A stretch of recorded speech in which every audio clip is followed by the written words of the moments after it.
Fala pessoal, aqui é o Fernandes Lima no canal da Jaional. Vamos bater um papo hoje sobre construindo incrementos do Scrum a partir das necessidades dos nossos usuários e clientes. Então, uma sugestão aqui de um fluxo para você pensar. Então, pensando em incremento do Scrum, incrementos são entregas, é algo valioso para o meu cliente, algo que realmente seja útil para ele. Essa é a premissa básica. Eu vou construir algo que resolve algum problema do meu cliente. Se o meu cliente tem um problema e aquele problema é relevante para o meu cliente, ele vai achar a solução valiosa. Esse é o raciocínio básico. Então eu preciso entender as necessidades do meu cliente, lógico. Entender essas necessidades. Como é que você consegue isso? Conversando com o seu cliente, mantendo o contato próximo e frequente. Anota isso aí. Mantendo contato próximo e frequente com o seu cliente. Medindo as suas entregas, medindo os dados, medindo o uso, medindo. Ser um profissional de produto é medir dados o tempo inteiro. Bom, seguindo aqui o nosso vídeo. Então você vai primeiro conversar com seus clientes e manter conversas frequentes. Eu insisto nisso, é muito importante. Então, ao manter essas conversas frequentes, ou ao conversar com o seu cliente, ou com um grupo de clientes, você identificou ali algumas reclamações nesse exemplo nosso hipotético aqui. Claro que o exemplo da vida real era outro, mas eu estou aproveitando uma situação real que eu vivi ali, junto com o PO, para que a gente construiu o racional, né? Então, direto da vida real, do campo de batalha, do mundo de produtos, do mundo ali de um time real. A gente viu ali que um determinado parte do produto tinha... isso foi adaptado aqui para o nosso exemplo, tá? Então, no exemplo aqui hipotético é um agendamento de consultas ali num determinado produto para clínicas médicas ou hospitais, algo do gênero aqui, só para ilustrar a ideia. Então, o usuário ali, um grupo de clientes reclamou que o sistema atual era lento na parte de agendamento de consultas, que as telas eram confusas. Como eu estou compartilhando com vocês, o exemplo real era uma outra tela de um outro produto que não tinha nada a ver com a área de saúde. Eu estou só aproveitando o gancho para construir o material. Então, o que a gente fez? Conversou com alguns usuários, né, daquele produto para entender se realmente existia um problema naquela funcionalidade. E ficou claro, eu conversando com 5, 8 usuários, acho que foram 8 usuários, que sim, existia um problema, né? A gente procurou também chamados no suporte. Também tinha reclamação disso, ou seja, reunimos dados e mantivemos contato. Duas ações básicas que a gente precisa fazer no dia a dia de produtos. Anota isso aí. Então a gente entendeu o problema com o usuário da ponta, com o usuário que utiliza aquele módulo, aquelas telas, aquele conjunto de funcionalidades. E entendemos ali. E aí eu uso uma estrutura chamada quarteto de produtos. Sempre que a gente tem contato com o usuário, mais de um desses papéis participam. Normalmente vai o PO, ou o X, ou o PO e QA, ou o QA, enfim, vão alguma dessas pessoas conversar com esses usuários aí, né? Ou, por exemplo, nesse caso foi o PO e o X. E aí, o que acontece com o QA e com o líder técnico? Assim que eles conversam, primeiro que eles sinalizam, assim que eles recebem a demanda, eles já sinalizam tanto o QA e o X, ou seja, esses 4 estão sempre alinhados. Eles não são envolvidos lá no final, que é o padrão horroroso, né? A gente envolve QA, todo mundo é envolvido desde o início da demanda. Ah, mas tem problema de agenda. Sério? Quem é que não tem? O dia tem 24 horas. Então aqui a regra é esse quarteto se organiza para estar sincronizado e alinhado com as demandas. A gente tem vídeos no canal falando sobre isso.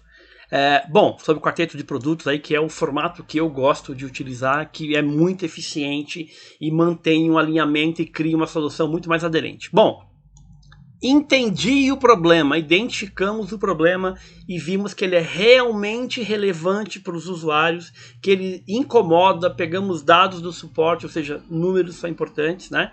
E isso está conectado ao meu negócio, eu quero que isso de alguma forma melhorar esse produto ou atender essa demanda é importante para a empresa, para a organização? Sim. Porque no caso aqui aumentava muito as reclamações. eu tinha alto volume de chamadas disso, eu tinha possível perda de cliente, nesse exemplo hipotético aqui, né? A funcionalidade real era outra. Mas tinham dissabores ali que aquele problema afetavam a organização. Então não era ruim só para o cliente, para os usuários, para quem estava no dia a dia, era ruim para a empresa também. Então estava conectado, estava alinhado a corrigir, estava alinhado, aquilo era uma prioridade. É isso que eu quero dizer aqui. Aí esse quarteto pensa em possíveis soluções. Então antes de construir, primeiro eu entendo o problema. Qual é o problema? Ah, mas eu não penso em funcionalidade, eu penso primeiro em conversar com o meu usuário para entender o problema. Múltiplas conversas. Ah, mas isso perde tempo. Não, isso investe tempo. Para você entender se o problema existe, se ele é relevante, se ele é o melhor problema a ser tratado agora, se ele está conectado ao objetivo de negócio e pensar em várias soluções. Olha o quão mais robusta vai ser a sua solução, porque você está investindo um tempo de qualidade. Você não sai desesperado para fazer. Esse é o modo horroroso, né? E você vai fazer de uma forma com calma, analisando dados ali. Você não vai demorar, você não vai enrolar, você não vai protelar. Você vai investir um tempo mínimo ali de qualidade para entender o problema, para pensar em possíveis soluções. Aí a gente desenhou ali, rascunhou. Você pode usar protótipos de baixa fidelidade, média. O importante aqui é velocidade. É ver se a solução que a gente está pensando, ela resolve o problema. A gente pensa em 1, 2, 3, normalmente 3 a 5, não mais que isso, tá? E aí os nossos UX design pensam em soluções ali e discute junto ao quarteto. Não é discussão isolada, não são ideias isoladas, não. O quarteto atua fortemente aqui. Quem é o quarteto de produtos, Fernandes?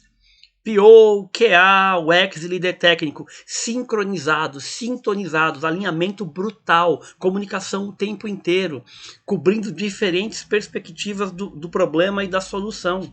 Isso é fantástico. A atuação disso no dia a dia é sensacional. Funciona muito bem, só que você tem que orquestrar a sua equipe, a sua forma de trabalhar e comunicar para este formato aqui, tá bom? Bom, aí esse quarteto pensou em várias soluções, desenhou, discutiu as possíveis soluções com o cliente, o cliente participando o tempo inteiro, o cliente valoriza isso. O cliente vai ver que você está preocupado com o problema, que você está pensando em várias soluções, que tem várias pessoas envolvidas. O cliente vai entender que você quer criar, né? E aí quando você for construir a solução, ela está muito mais aderente a um problema relevante do cliente que está conectado ao negócio, como você lapidou a solução antes de construir, pensando em hipóteses aqui, prototipando, brainstorm, prototipação. Então é trabalho altamente colaborativo, anota aí. Trabalho altamente colaborativo muda o jogo. Isso aqui aumenta a satisfação do cliente, lógico, porque eu estou pensando em várias soluções e ele vai escolher aquilo que é mais aderente. Lembrando que isso é uma hipótese, pode ser que a solução não seja na prática, mas eu tenho alta colaboração, e troca de ideias aqui, refinamento, cliente participando, quarteto de produtos, ou seja, a ideia já nasce muito mais madura e muito mais aderente.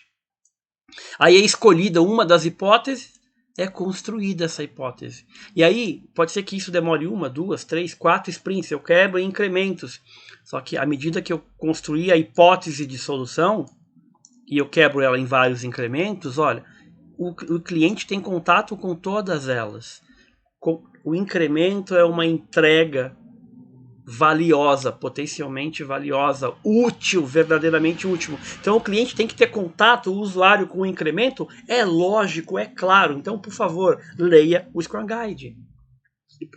Mas isso é by the book. Eu vou te contar uma coisa. É melhor ser by the book e entregar o que o cliente quer ou continuar trabalhando errado, fazendo rápido e errado? O objetivo não é adotar o Scrum, o objetivo é entregar uma solução de valor para o seu cliente. O Scrum é um conjunto de boas práticas, mas que você pode adaptar. O problema é que as pessoas querem fazer do mesmo jeito há 200 anos, elas não evoluem. Boas práticas estão aí para gerar melhoria, só que a gente tem que estar realmente disposto a aprender, realmente disposto a praticar. e entender o valor daquilo na prática. E não é tentando uma ou duas vezes, é dezenas de vezes para gerar melhoria para o teu cliente. A pergunta é, você quer gerar melhoria para o teu cliente? Sim, isso dá muito trabalho, como tudo na vida. Então você pega a solução e quebra ela em pedaços menores, mas são incrementos úteis e valiosos para o teu usuário ter contato o quanto antes com cada incremento. E aí o que acontece? Uso do produto pelo cliente ou pelo usuário, de cada incremento. Lógico, é o que está no Scrum Guide.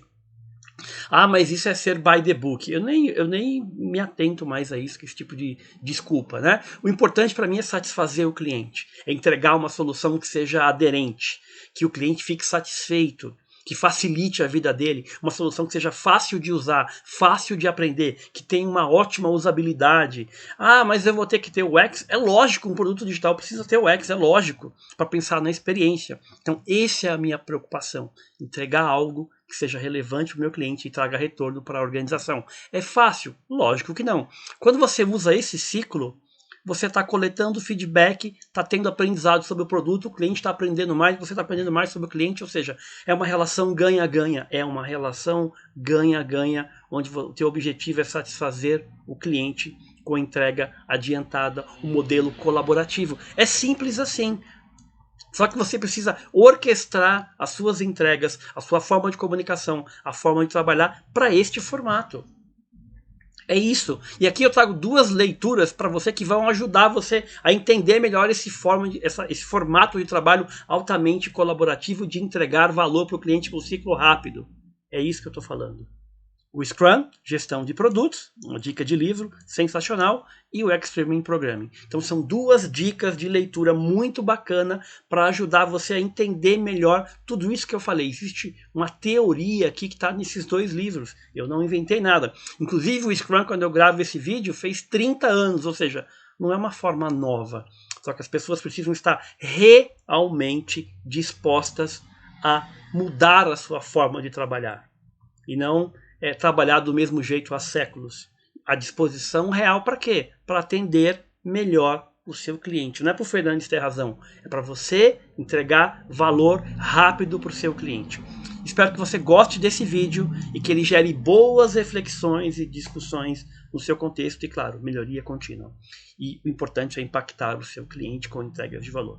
Grande abraço, valeu e até a próxima, pessoal. Valeu!